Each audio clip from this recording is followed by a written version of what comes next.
जय मसीह की। स्वागत है आपका भक्ति वचन पर। मरकुस 5 अध्याय का अध्ययन कर रहे हैं। आज हम 24 से 34 आयतों को देखने वाले हैं और आज उन सब के लिए प्रोत्साहन का दिन है जो कष्ट में हैं और कष्ट से उबरना चाहते हैं। परमेश्वर हमेशा हमारी परिस्थितियों को तो नहीं बदलते, पर वह हमारे हृदय में जो दुख है उसे ठीक करना चाहते हैं। आपकी आर्थिक स्थिति उस तरह से हो सकता है ना बदले जैसा कि आप चाहते हैं, पर आपकी निराशा की टीस को यीशु खत्म कर सकते हैं। हो सकता है कि जिस व्यक्ति ने आपको दुख पहुंचाया है वो आपसे कभी भी माफ़ी ना मांगे, पर नकारे जाने और दुर्व्यवहार के कारण जो तकलीफ आपको हुई है, परमेश्वर उससे आपको चंगाई दे सकते हैं।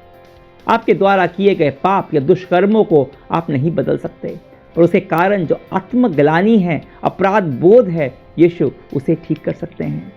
कोई भी दुख हो आपके जीवन में, या तो आप उस दुख से निजात पा सकते हैं या फिर उस दुख के कारण आप करवाहट से भर सकते हैं। और शैतान आपके दुखों को, कष्टों का इस्तेमाल आपको कड़वा बनाने के लिए ही करना चाहता है। पर अगर आप यीशु पर भरोसा करते हैं तो वह आपके दुख, आपके कष्टों का इस्तेमाल आपको एक बेहतर इंसान बनाने में करता है, आपके आसपास के लोगों को आशीषित करने के लिए करता है। और अगर आप लंबे समय से कष्ट में हैं तो आज का जो अध्ययन है आपके लिए है। आज हम एक स्त्री की घटना को देखेंगे जो लंबे 12 वर्षों से कष्ट में थी। एक साधारण सी स्त्री, पर वह अपने शारीरिक कष्ट से ही निजात नहीं पाती, पर यीशु अपनी उसकी आत्मा को भी चंगा कर देते हैं। कई लोग हैं जो कष्ट भोग रहे हैं और वे लोग चंगे नहीं हो पाते क्योंकि उनके और उनकी चंगाई के बीच में कुछ बाधाएं होती हैं। और उस दिन स्त्री ने उन सारी बाधाओं को तोड़कर अपनी चंगाई को हासिल कर लिया। क्या थी वो बाधाएं और कैसे उसने उनको तोड़ा? मरकुस 5 अध्याय के 24 से 29 आयतों को मैं आपके लिए पढ़ता हूं, सुनिए। फिर यीशु उसके साथ चल पड़ा और एक बड़ी भीड़ भी उसके साथ हो ली, जिससे वह दबा जा रहा था। वहीं एक स्त्री थी जिसे 12 वर्ष से लगातार खून जा रहा था।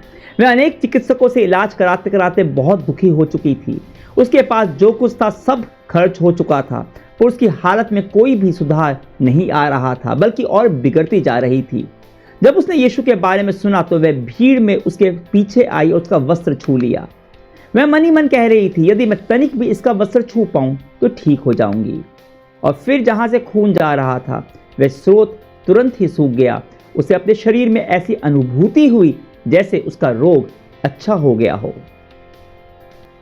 इससे पहले की कुछ आयतें आप सोच रहे होंगे मैंने छोड़ दिए, उन पे हम कल को चर्चा करेंगे।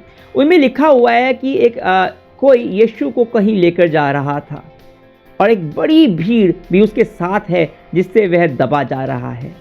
और वहाँ पर हम देखते हैं एक स्त्री है जिसे 12 साल से लगातार खून जा रहा है।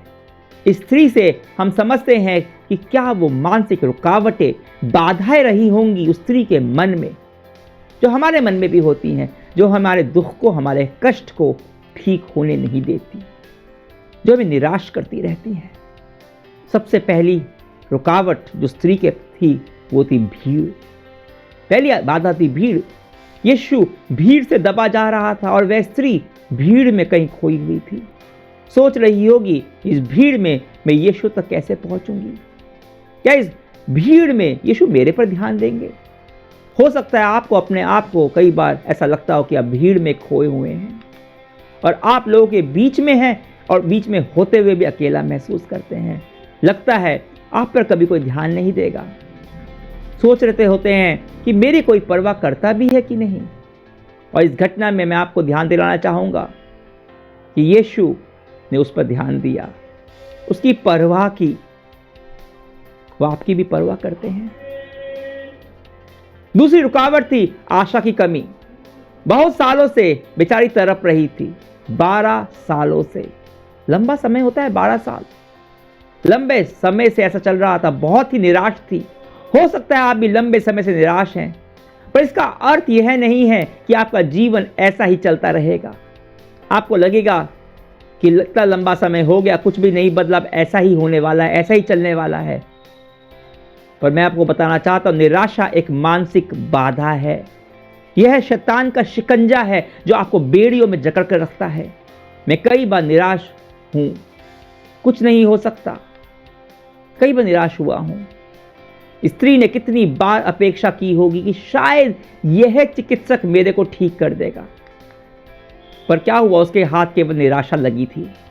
हो सकता है कुछ लोगों ने तो उसके अवस्था का नाजायज फायदा उठाने की कोशिश भी की हो। निराशा पर निराशा पर निराशा, और ऐसे में सबसे सकारात्मक व्यक्ति भी निराश हो जाए। पर यीशु आपके जीवन में कुछ अलग करना चाहते हैं। उस दिन भी किया था और आज भी करना चाहते हैं। एक और बाधा है संसाधनों की कमी। बाइबल कह रही है कि इलाज में वो सब कुछ खर्च कर चुकी थी। हो सकता है आपके पास संसाधन ना हो, आपके पास धन नहीं है, शारीरिक और भावनात्मक ऊर्जा नहीं बची आपके पास, सब कुछ खत्म हो चुका है। पर एक संसाधन है जो अभी तक शेष है, जो कभी खत्म नहीं होगा, और वो है परमेश्वर और यीशु का प्रेम। और जैसा मैंने कहा, हो सकता है वह आपकी परिस्थिति को ना बदले, वह आपके दिल को बदल देंगे। वह आप में नया विश्वास जगा सकता है, नई आशा दे सकता है। बाइबल कहती है हालत में सुधार होने की बजाय और बिगड़ती जा रही थी। कई बार जीवन में ऐसा लगता है कि आप एक लंबी अंधेरी सुरंग में हैं जो कभी खत्म होने का नाम ही नहीं ले रही। आपको कोई भी रोशनी नहीं दिखाई देती, पर ऐसे में यीशु आपको आशा दे सकते हैं। हर बार यीशु लोगों को शारीरिक कष्टों से क्यों नहीं उबारते, यह बता पाना मेरे लिए संभव नहीं है, और मैं कोशिश भी नहीं करूंगा। पर बाइबल इस बात का वायदा करती है कि यीशु आपके दिल को चंगा करता है। वह आपके अंदर एक नई आशा जगाता है। यह जो बाधा है जिनके बारे में अभी चर्चा की, यह सब आपके मन में हैं और इनको तोड़ने की आवश्यकता है। उस स्त्री ने उस दिन यह सारी बाधाओं को तोड़ दिया। कैसे किया उसने यीशु पर भरोसा किया, यीशु पर विश्वास किया। आप चाहते हैं कि आपके अंदर जो दुख है, जो वेदना है, जो कष्ट है, वो ना रहे, तो आपको उन मानसिक बाधाओं को पहले तोड़ना पड़ेगा। और वह बाधाएं तब टूटती हैं जब आप यीशु पर भरोसा करने के तैयार हो जाते हो। और 27 से 29 आयतों में उस स्त्री ने यही किया। वह मन ही मन कह रही थी, यदि मैं तनिक भी इसका वस्त्र छू पाऊं तो मैं ठीक हो जाऊंगी। यह वह खुद से मन ही मन कह रही थी। उसकी बाधाएं, उसकी निराशा उसे बार बार कह रही होगी कि यह असंभव है, बेकार की अपेक्षाएं हैं, मत कर। वापस निराशा होगी, चिकित्सक असफल हो गए, अब तेरा विश्वास क्या करेगा। पर वो अपने आप को बार बार कह रही थी कि मैं तनिक भी इसका वस्त्र छू पाऊं तो ठीक हो जाऊंगी। आप बोलेंगे, मैं कैसे यीशु को छू सकता हूं, कैसे मैं उसको यीशु को छू सकती हूं। आज तो यीशु इस पृथ्वी पर भी नहीं है, पर आप वो 2 काम कर सकते हैं जो उस स्त्री ने उस दिन किए। पहला, उसने मन में कुछ विचार किया, और दूसरा, उसने कुछ किया। उसने कुछ सोचा मन में, और उसके बाद उसने वहां जाके उसके वस्त्र को छुआ। आपकी चंगाई, आपके कष्टों से आपका छुटकारा आपके विचारों से शुरू होता है। या तो अपनी असफलताओं पर, दूसरे के व्यवहार पर, अपनी दुर्बलताओं पर ध्यान दे सकते हैं, या फिर परमेश्वर पर। आप पूरे जीवन बड़बड़ाते हुए, कुड़कुड़ाते हुए जीवन बिता सकते हैं, या फिर आप यीशु मसीह पर ध्यान दे सकते हैं जो आपसे प्रेम करता है, जो आपकी सहायता करना चाहता है। उस स्त्री ने उस दिन यीशु पर ध्यान लगाया। उसने अपनी निराशाओं के बजाय यीशु पर अपना ध्यान केंद्रित किया। उसने खुद से कहा, मन में विचारा, यदि मैं तनिक भी उसका वस्त्र छू पाऊं तो ठीक हो जाऊंगी। उसने केवल सोचा नहीं, उसने कुछ किया। वह भीड़ को चीरते हुए आगे बढ़ी और उसने यीशु के वस्त्र को छू लिया, और उसी वक्त वह चंगी हो गई। अब उसका विश्वास कोई अंधविश्वास नहीं था, उसका विश्वास परमेश्वर के वचन पर आधारित था। पुराने नियम में मलाकी में मसीह की यह पहचान बताई गई है कि उसके वस्त्र के छोर में चंगाई होगी। वह विश्वास कर रही थी कि यीशु ही मसीहा है। उसके पास यीशु में मसीहा होने का प्रकाशन था। वह यीशु जो है उसे वही स्वीकार रही थी, और इसलिए उसने यीशु के वस्त्र को छुआ और वह चंगी हो गई।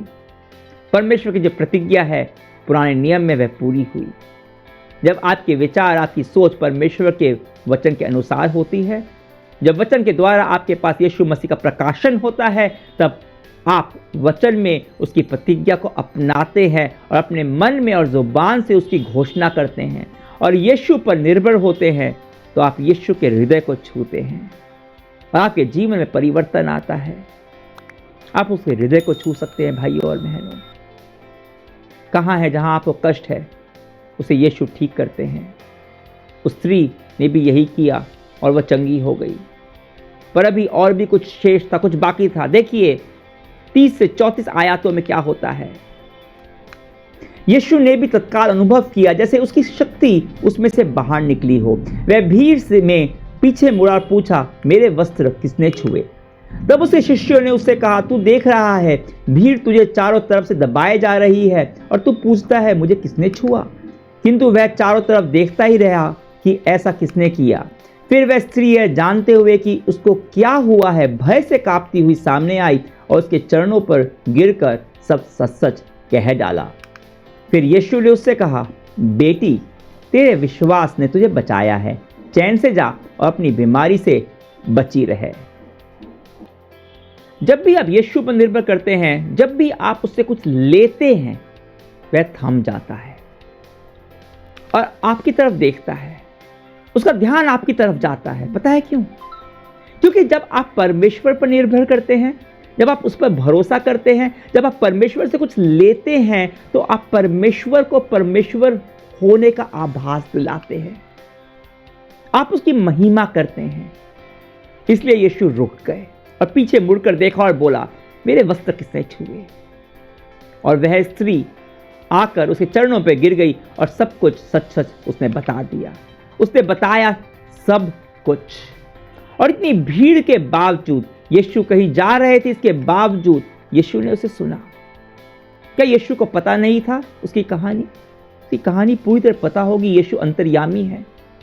पर फिर भी यीशु ने सुना, क्योंकि ऐसा करके यीशु बता रहे थे कि मैं तेरी परवाह करता हूं, मैं परवाह करता हूं, मैं तेरे को अपनाता हूं। एक ही पल में वह अपने सालों के दुख, वेदना, कष्ट सब भूल गई होगी, क्योंकि कोई है जो उसकी परवाह करता है। इतना ही नहीं, उसे अपना बोलता है, अपना बोलता है खुद परमेश्वर। केवल इसी स्त्री को यीशु ने बेटी बोलकर संबोधित किया, बेटी बोलकर। यीशु ने उससे कहा, तू अकेली नहीं है, तेरी परवाह करने वाला तेरा पिता, तेरा परमेश्वर तेरे साथ है। यीशु आज भी आपसे यही कह रहे हैं, बेटी, बेटा, मैं तेरे साथ हूं। आइए यीशु से कुछ क्षण बात करते हैं, अपने प्यारे पिता से कुछ क्षण बात करते हैं। प्यारे यीशु, कई बार हमें अपने कष्ट, अपने दुखों से हमें डर लगता है। उन्हें ठीक करने के लिए तेरे पर भरोसा हम नहीं करना चाहते। शायद वापस निराश होना पड़ेगा ऐसा लगता है।